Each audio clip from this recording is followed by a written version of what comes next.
Hello, we are back with part 6 of our multi-part series. This is a section of a larger conversation between myself and Erin Meierotto from Pro REA Staffing, talking about our hiring philosophy and our process for screening and matching candidates. We are now at the reference checking phase, a phase that sometimes gets brushed under the rug or skipped over because candidate and employer feel like they're so right for each other.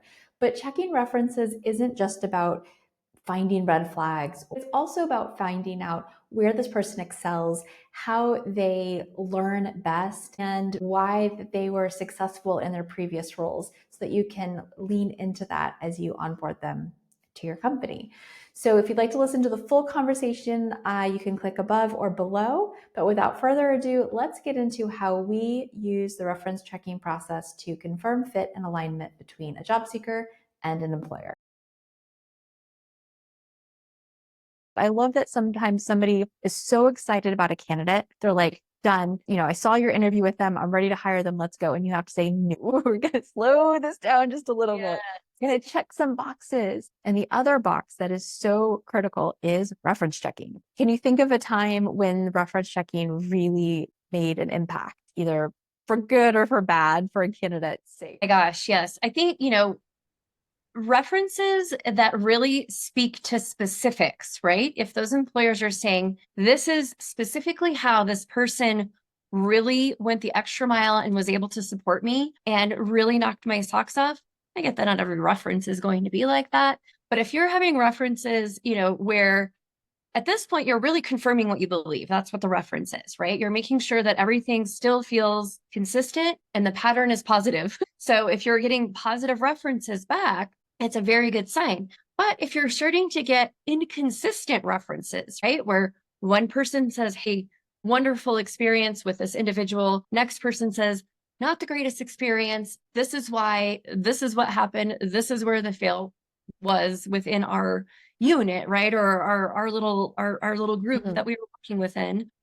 It can really lead to other questions and either provide a lot of reassurance or some skepticism. So those are things that obviously, if there's skepticism, have to be worked through differently. But I really love checking references on candidates directly, simply because speaking to those employers about after I've met with this candidate, learned so much about them. Obviously at this point, I'm rooting for everyone, but I've really grown fond of this person. So it's really so amazing to hear what others have to say about their experience with the same person. And, obviously our clients really appreciate that too, because if there was ever any sort of maybe something didn't feel clear, but they had a really strong feeling, the good vibes necessarily that they need.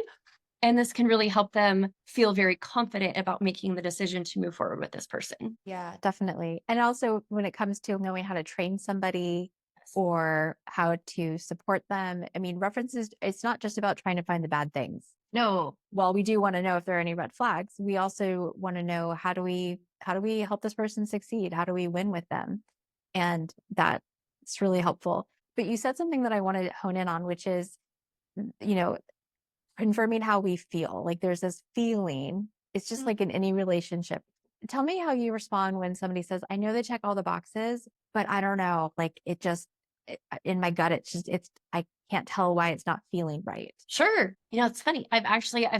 So I have had this situation several times. And, so we start going through like, what is the emotion? First of all, what is the emotion? Are we like scared? Are we nervous? What is the emotion that we're feeling? Maybe for them, this is maybe the largest hire they've made, and it's the most amount of money that they've paid, right? So we want to be really, really sure in our, as a natural human being, you want to be really sure and confident about your decision. You're not willing to risk that.